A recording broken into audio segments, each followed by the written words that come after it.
Our world is embroiled in several struggles. First, we have been clutched by a global pandemic which has disrupted any sense of normalcy we may have assumed. Our second struggle is with overt expressions of deeply rooted racism that continues to kill and oppress Black and brown brothers and sisters.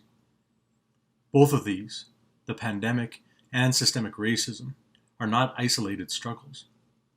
They both highlight the inequality, racial and economic, that continues to cause suffering and pain. These struggles highlight the realization that God's peaceable kingdom is not yet a reality here on earth. If, however, we pay attention to the cries of those who cannot breathe due to COVID-19 or police brutality, we can learn to respond in solidarity with those who are in pain and or oppressed. The biblical narrative tells us the story of a God who walks with those who are disheartened, disenfranchised, and who suffer.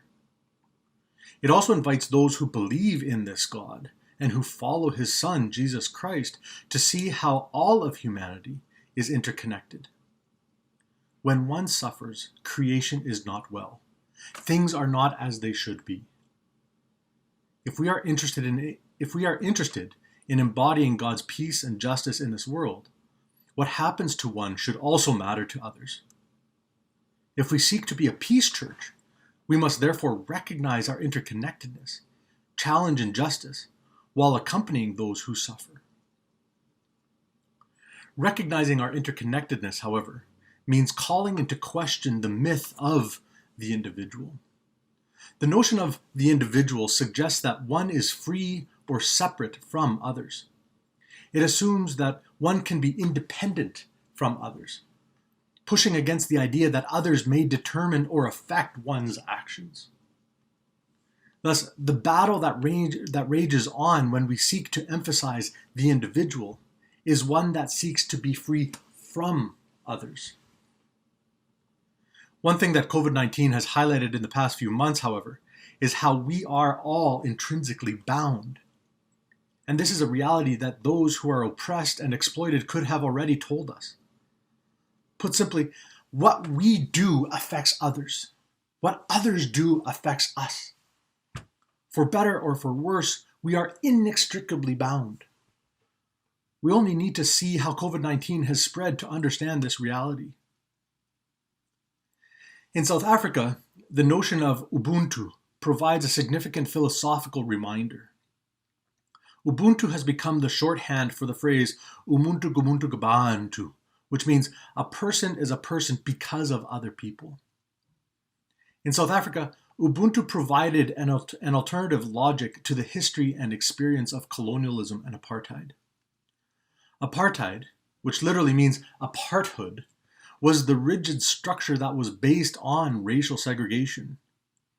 It emerged out of European colonization and formed a legal system that was based on and promoted white supremacy and white privilege, while suppressing and oppressing those it deemed as not white. Apartheid was a form of social engineering that promoted separation and fear of the other, thus justifying oppression and violence against those it deemed as not white.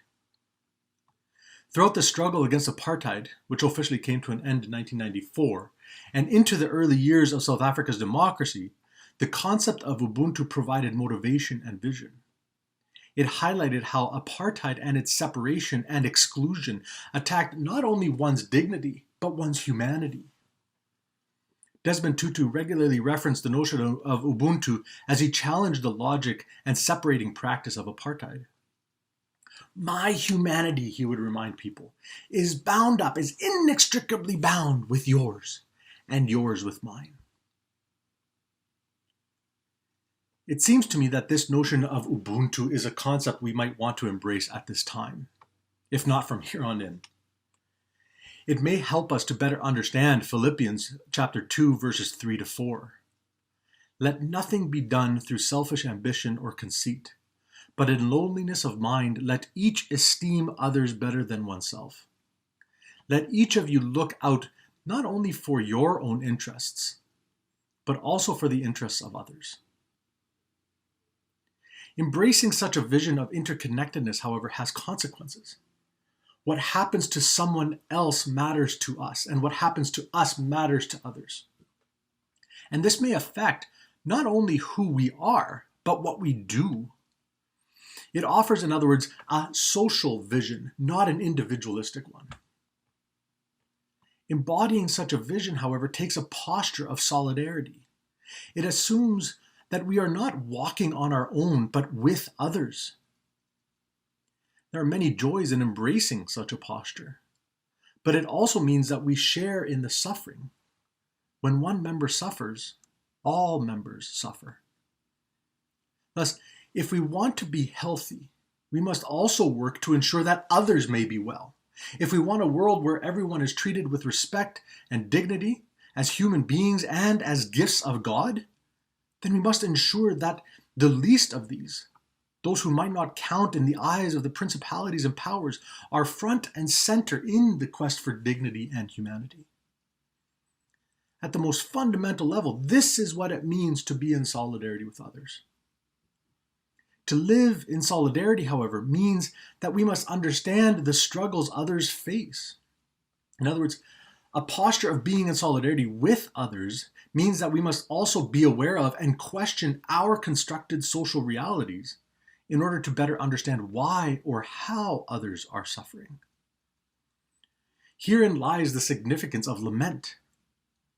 To understand lament, someone's cry, someone's pain, someone's time of anguish, is to recognize that things are not as they should be. And this animates us, or should animate us, to investigate why some are suffering and explore how we might confront the issues that cause such suffering. Lament offers an opportunity to shape our social vision.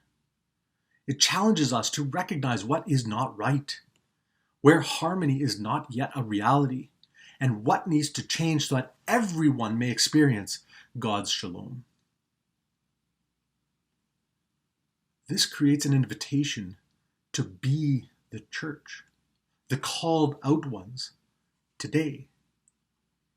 It offers an opportunity to embody the vocation of the church in solidarity with others, struggling to ensure that everyone has the medical care, food, economic and social security, and dignity they need.